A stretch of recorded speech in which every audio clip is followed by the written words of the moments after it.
This is part 50, and now we start discussing chapter 6 of the Indian Penal Code, which deals with offences against the state, right from section 121 up to section 130 of the Indian Penal Code. Now, as I had told you in the past, as you go on reading the section, you can understand only there is one section where we will have a discussion, and that is section 124A of the Indian Penal Code, which defines the offence of defamation. So now let us finish with the rest of the sections right in the beginning and then come to section 124A of the Indian Penal Code. Section 121 deals with waging or attempting to wage war or abetting waging of war against the government of India. And it says, whoever wages war against the government of India or attempts to wage such war or abets the waging of such war shall be punished with death or imprisonment for life and shall also be liable to fine. Section 121A deals with conspiracy to commit offences punishable by section 121.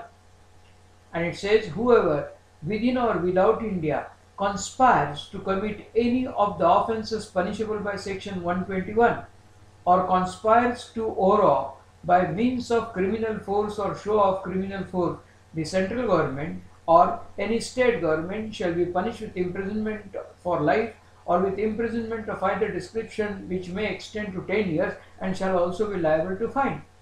Explanation says, to constitute a conspiracy under this section, it is not necessary that any act or illegal omission shall take place in pursuance thereof.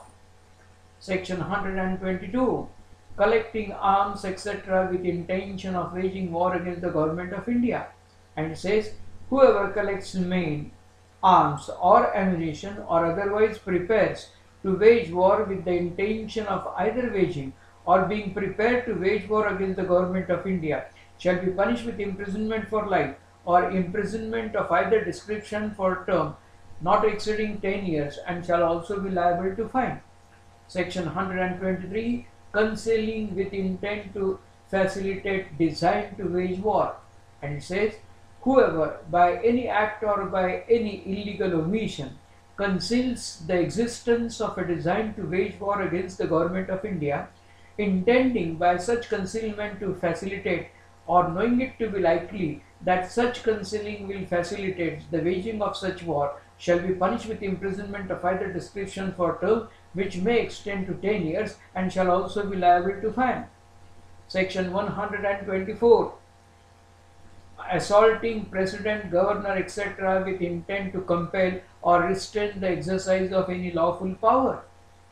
And says, whoever with the intention of inducing or compelling the President of India or the Governor of any state to exercise or refrain from exercising in any manner any one of the lawful powers of such President or Governor, assaults or wrongfully restrains or attempts wrongfully to restrain or overawes by means of criminal force or the show of criminal force or attempts to so overawe such President or Governor shall be punished with imprisonment of either description for term which may extend to 7 years and shall also be liable to fine. With this we proceed to section 125, which says, waging war against any Asiatic power in alliance with the government of India. And says, whoever wages war against the government of any Asiatic power in alliance or at peace with the government of India or attempts to wage such war or abets the waging of such war shall be punished with imprisonment for life, to which fine may be added, or with imprisonment of either description for term which may extend to 7 years, to which fine may be added, or with fine. Section 126, committing depredation on territories of power at peace with government of India. It says, whoever commits depredation or makes preparation to commit depredation on the territories of any power in alliance or at peace with government of India shall be punished with imprisonment of either description for term which may extend to 7 years and shall also be liable to fine, and to forfeiture of any property used or intended to be used in committing such depredation or acquired by such depredation. Section 127. Receiving property taken by war or depredation mentioned in section 125 and 126. It says, whoever receives any property knowing the same to have been taken in the commission of any one of the offences mentioned in section 125 and section 126 shall be punished with imprisonment of either description for term which may extend to 7 years, and shall also be liable to fine and to forfeiture of the property so received. Section 128. Public servant voluntarily allowing prisoner of state or war to escape. And it says, whoever being a public servant and having the custody of any state prisoner or prisoner of war voluntarily allows such prisoner to escape from any place in which such prisoner is confined shall be punished with imprisonment for life or imprisonment of either description for term which may extend to 10 years, and shall also be liable to fine. Section 129. Public servant negligently suffering such prisoner to escape.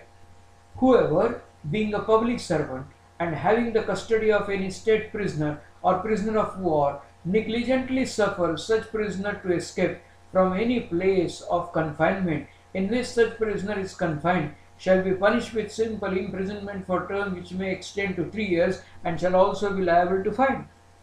Section 130. Aiding escape of, rescuing or harboring such prisoner. And says, whoever knowingly aids or assists any state prisoner or prisoner of war in escaping from lawful custody, or rescues or attempts to rescue any such prisoner, or harbors or conceals any such prisoner who has escaped from lawful custody, or offers or attempts to offer any resistance to the recapture of such prisoner, shall be punished with imprisonment for life or with imprisonment of either description for term which may extend to 10 years, and shall also be liable to fine. Explanation says, a state prisoner or prisoner of war who is permitted to be at large on his parole within certain limits in India is said to escape from lawful custody if he goes beyond the limits within which he is allowed to be at large. With this now, as before we start discussing section 124, as I had told you at the time of introduction, which defines the offense of sedition. Now this is the time for me to remind you, in the past when we were dealing with stages regarding commission of an offense, intention, preparation, attempt and commission. Intention is not made punishable by the provisions of the Indian Penal Code. Preparation is also not made punishable by the provisions of the Indian Penal Code. But then I told you there are certain preparations like section 100. We have read section 122 and 126. I had a reference to this chapter at the time when we were discussing, where the preparation is also taking into consideration the seriousness of the offense. The preparation is also made punishable by the provisions of the Indian Penal Code.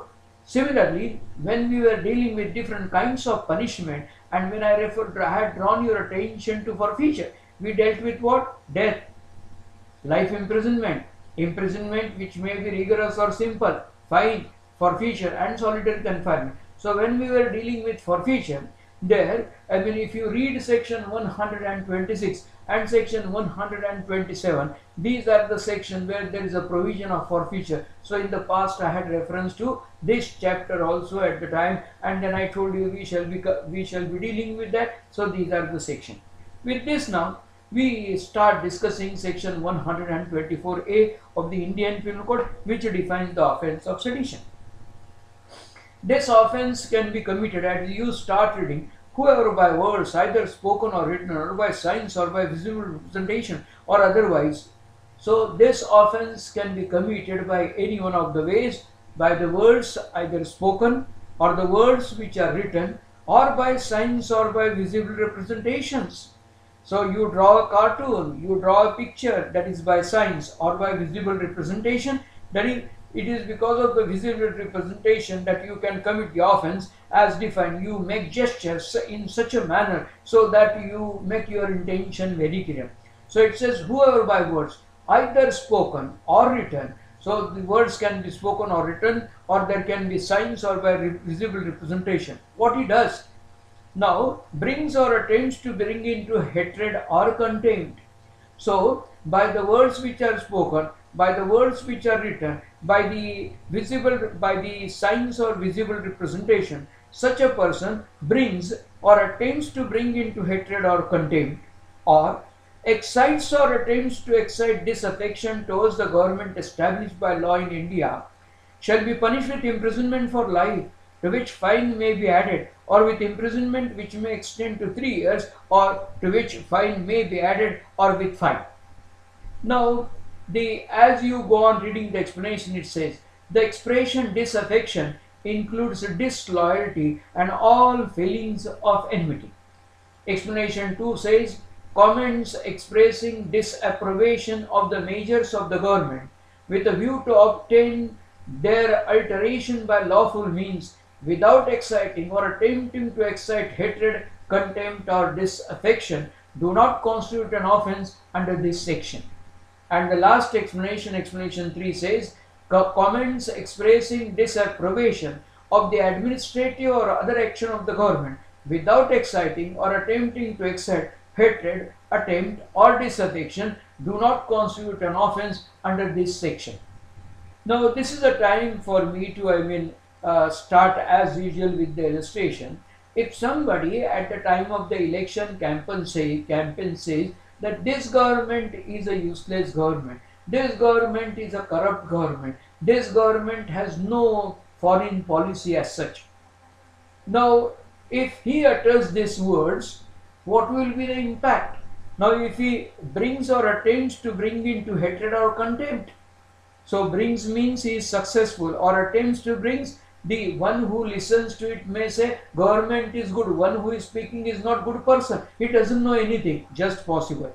But what is the state of the mind if you say that government is a corrupt government, government is a government without foreign policy, what is the effect of it? And there we say, if it brings or attempts to, this is by the words which are spoken, by the words which are written, by the signs or by visible representation or otherwise by anyone or any different manner, brings or attempts to bring it to hatred or contempt, or excites or attempts to excite disaffection towards the government established by law in India.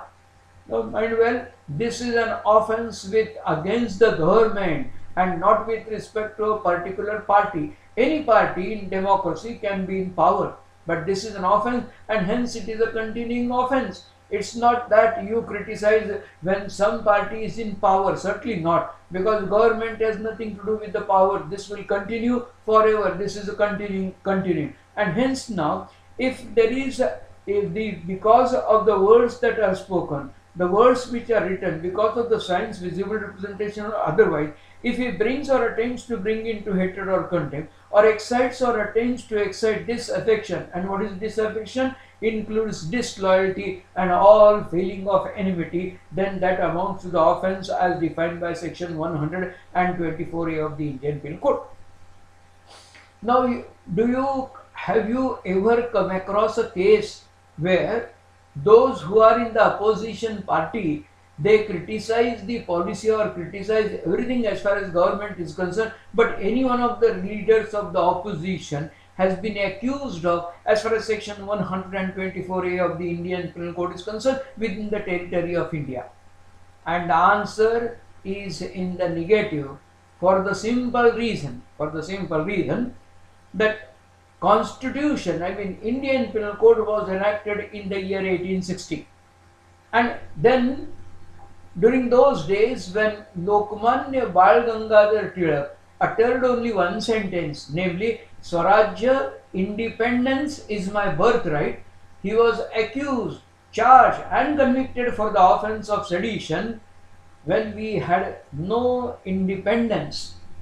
But now after independence, when we have Constitution of India, which came into force, as far as 1950 is concerned, that has been adopted by us, and now this is the time for us to understand as to, if somebody says, you have to read this section Subject to what?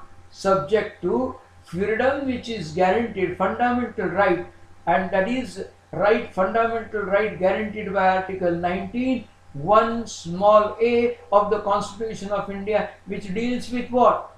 Freedom of speech and expression. Of course, if you read subclause 2, no freedom, no fundamental right is an absolute right that is subject to reasonable restriction, with which you shall be dealing when you read Article 19 and rest of the provisions as far as constitutional law is concerned.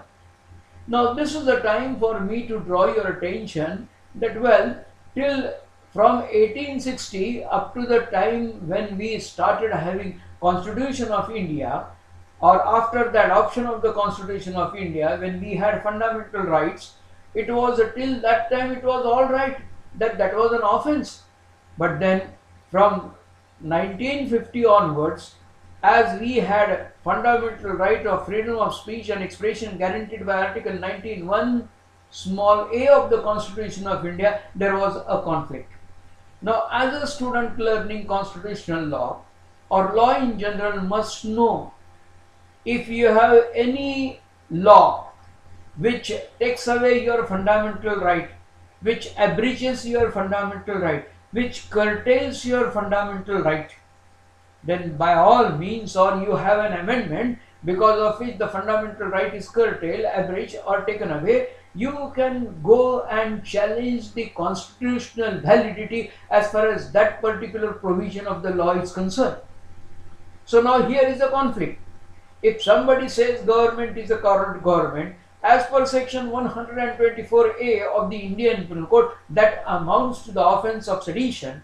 But as far as Article 19, 1A is concerned, I mean, that is your freedom of speech and expression. So there is a conflict. And now, in order to resolve this conflict, there were many cases which went up to Supreme Court to challenge the Constitution. And you can, in that case, for example, if the provision in the law is such which abridges or curtails your fundamental right, I mean, fundamental right says you have got right to criticize, no doubt about it. And here, I mean, if I say that this is the government has got no foreign policy, you charge me as per section 124A of the Indian Penal Code, and hence this was challenged. So this is, I mean, as you will deal with, I mean, when there is not equality, Article 14, you can challenge any law that is made that it is as far as the discrimination is concerned. If some provision is made where your personal liberty has been deprived, you can challenge it accordingly, because Article 21 says no person shall be deprived of his life or personal liberty except according to the procedure established by law, and the rest of the provisions with which you shall be dealing as far as constitutional law is concerned. So this conflict, I mean, this matter went up to the Supreme Court, and then as per this, it was challenged in the Supreme Court that struck down this section 124A, as that was, if you remember, when we were dealing with offences affecting human body, I had drawn your attention to section 303, which has been struck down by the Supreme Court in Mitchell's case. So now this was also challenged by saying this must be struck down because it takes away my fundamental right guaranteed by Article 19, 1A, a small a of the Constitution of India. And then when this fight went on, or this conflict went on in the Supreme Court, ultimately in Kedarnath Singh versus State of Bihar, which was decided by the Supreme Court in the year 1962, and the citation is Kedarnath Singh versus State of Bihar, AIR 1962 SC 955. This is the page number. I mean, those of you who are interested, you will learn this when you will deal with the provisions of the constitutional law also. But those of you who have started learning, I mean, as and when there is a chance or possibility for me to have introduction regarding some other aspect as far as law is concerned, I do try. And then if you read, you will come to know. Now, in this case, what happened? I mean, conflict was resolved, no doubt about it. But first of all, let me, tell you briefly the facts of the case. Kedarnath Singh was a leader of opposition as far as state of Bihar is concerned. He was addressing a meeting at the time of the election campaign. And then he said when he was on the dais, he said, I know that dogs of government, by that he means those who are from CID, police department, they are sitting here. As soon as I finish my, say, this lecture and come down, they will arrest me and proceed against. But I know these gundas, Congress wala gundas, have ruled us for so many years and they will continue to do so.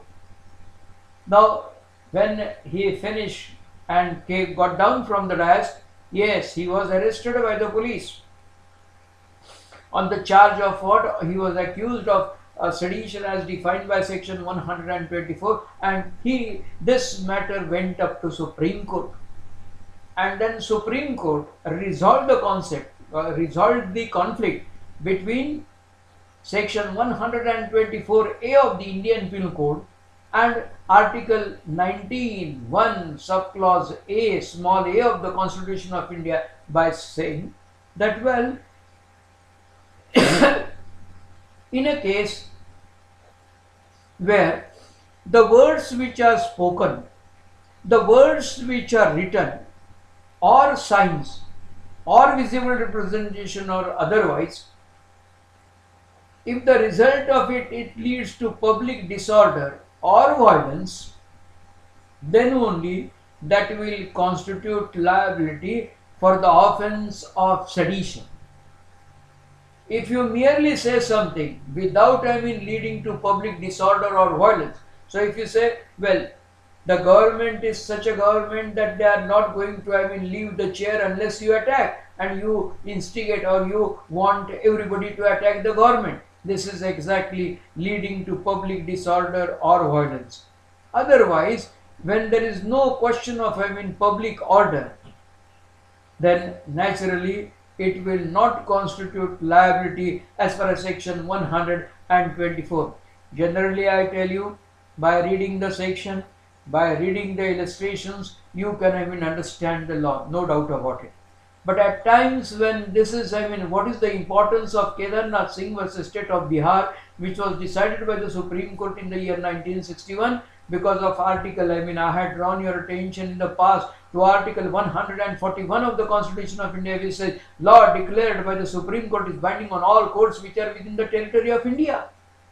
That becomes law of the land once a decision, and thus the Supreme Court resolved the conflict between this right guaranteed by Article 19(1)(a) of the Constitution of India and the liability that is defined as far as section 124(a) of the. That is the reason. If you say that the government is without foreign policy, or if at all government is a corrupt government, you are not convicted or you are not accused of as far as section 124(a) of the Indian Penal Code is concerned. So this is the reason. And then when you want to, at times when there is a law which has been laid down, either by the Supreme Court or the High Court, you have to go by the law that has been laid down, and you can by all means change the government by lawful means through ballot boxes, no problem. You can by all means, you can read second explanation which says comments expressing disapprobation of the measures of the government with a view to obtain their alteration by lawful means without exciting or attempting to excite hatred, contempt or disaffection do not constitute an offence under this section. Yes, very correct. Or if you read explanation 3, comments expressing disapprobation of the administrative or other action of the government without exciting or attempting to excite hatred or contempt or disaffection do not constitute an offence under this section. So that is that is your fundamental right, no doubt about it. But if that leads to public disorder or violence, then section this is the provision as laid down by the Supreme Court which comes into operation, and that constitutes liability as far as section 124(a) of the Indian Penal Code is concerned. With this, we have finished with the offences affecting human body. With this we have finished with offences against the state, and the time for us to start with chapter 7, where you start reading or dealing with offenses relating to Army, Navy or Air Force. Now, in order to understand this, you have to start right from section 131 and come up to section 140 of the Indian Penal Code. Allow now, this is again a question of enumeration. This is again a question of enumeration with which we shall be dealing as far as next part is concerned, no doubt about it. But then again, we will come to a chapter right from, we will discuss chapter 8, where we shall be dealing with offences against the public tranquility. And in order to understand offences against public tranquility, we shall start dealing right from section 141 up to section 160 of the Indian Penal Code. And there you will have to, if the time permits, please do some homework. For 131 up to 140, just reading the section will definitely serve the purpose. But in order to understand offences against the public tranquility, we want to know what is an unlawful assembly, which is defined by section 141. Being member of an unlawful assembly is dealt by section 142. Section 146 defines the offence of rioting. Then we shall be dealing with what do we mean by common object, for which we will discuss in detail when we deal with section 149. And at the time of discussing with section 149, I will have reference back to section 34, which deals with what do we mean by common intention. And then section 159 of the Indian Penal Code, which defines the offence of affray. So rest of the sections are the sections which deal with punishment. But affray 159, rioting 149, 146, 149 common object, and then unlawful assembly are the provisions with which we will continue our discussion as far as next part is concerned.